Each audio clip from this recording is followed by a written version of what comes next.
Isip ko na lang ba, kung sakasakali man na hindi mag-function, no? Hindi mag-function yung debit card or baka walang dala si kuya, dapat nag-isip ka na kailangan mong magdala ng extra money.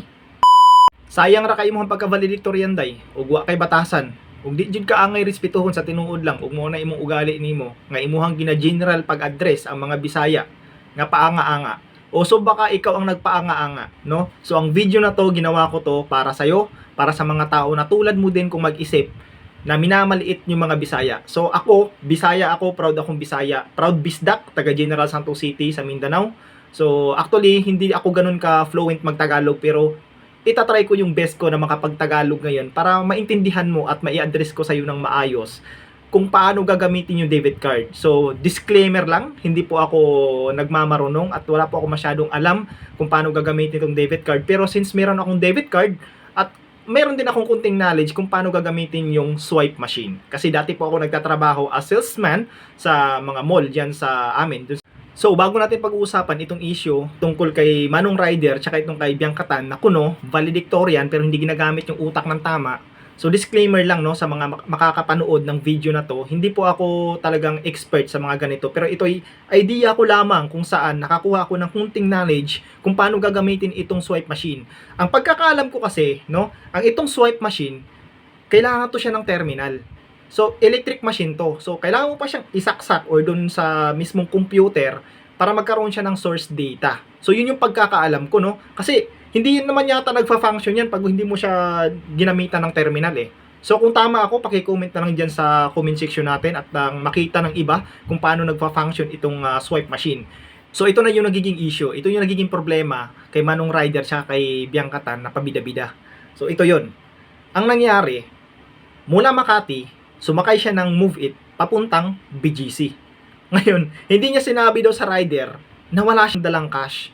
Ngayon, pagkadating doon, babayad niya, no? Na which is yung babayaran niya lang naman is 56 pesos, guys. 56 pesos. Kailangan mo pang idaan sa sa debit card. Ano 'yun? Magsa-swipe ka doon mismo sa rider. Ano 'yun? Di ka ba nag-isip? Di ba dapat alam mo na. So bago ka nagsakay, isip ka na lang ba kung sakasakali man na hindi mag-function, no? Hindi mag-function yung debit card or baka walang dala si kuya, dapat nag-isip ka na kailangan mong magdala ng extra money.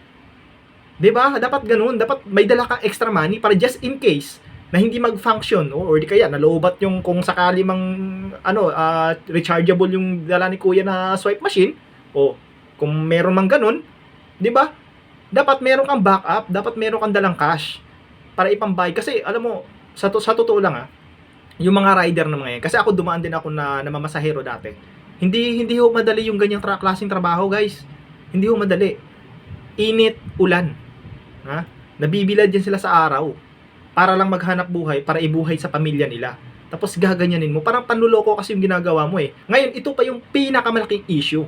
Anong problema mo sa mga Bisaya? The way ba na magtagalog, yung accent, kailangan perfect talaga? Eh, hindi naman namin lingwahe yan eh. Katulad ko, Bisaya ako. Di ba? Hindi naman ako nagmamagaling para magtagalog dito. Para, alam nyo, ganito kasi yan eh. Para sa akin opinion ko lang to guys ang pagsasalita, no, or ang pagpapractice ng iba't ibang lingwahe ay nakakatulong din yan para ma-enhance kung paano mo siya the way i-pronounce yung isang words. Katulad na lang nito, isa akong Bisaya.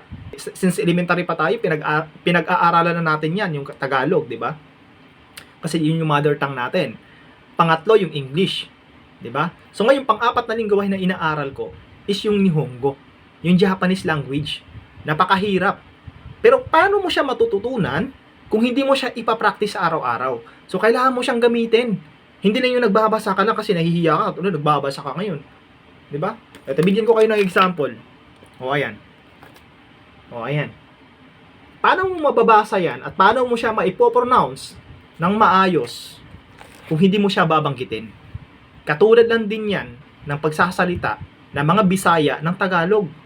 'Di ba? Yung mga Bisaya nagtatagalog para ma-enhance nila yung pagtatagalog. Huwag yung pagtatawanan, mga hinayo pa kayo. Susuntukin ko kayo eh. Ha? Ginagalit nyo ako eh. Huwag yung pagtatawanan. Instead, turuan nyo ng magandang huwag yung pagtatawanan nyo, binubuli nyo. Loko-loko kayo eh. Mga loko-loko kayo eh. Ha? Huwag kayong manlait huwag niyong minamaliit yung mga Bisaya, guys.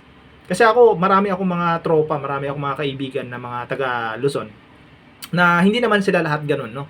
So, proud ako sa mga tao na gano'n mag-isip na yung tinutulungan nila yung mga kakaibigan nila na paano i-pronounce yung ganito, paano gagamitin yung mga ganito, ganyan. Pero sa mga taong katulad nito, itong si Biang Katan, hindi dapat nirerespeto itong mga ganitong klaseng tao eh.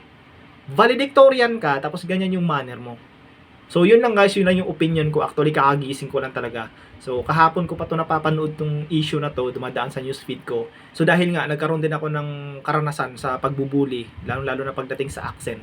So, kaya ako gumawa ng video na to para mai-address ko na wag naman sanang ganun. Wag niyong pagtatawanan yung mga taong hindi naman nila totoong lingwahe yung ginagamit nila para ma-enhance lang nila yung pananalita nila. So, yun lang guys. Kung nabwisit ka sa araw na to, ka naman dyan. Eh.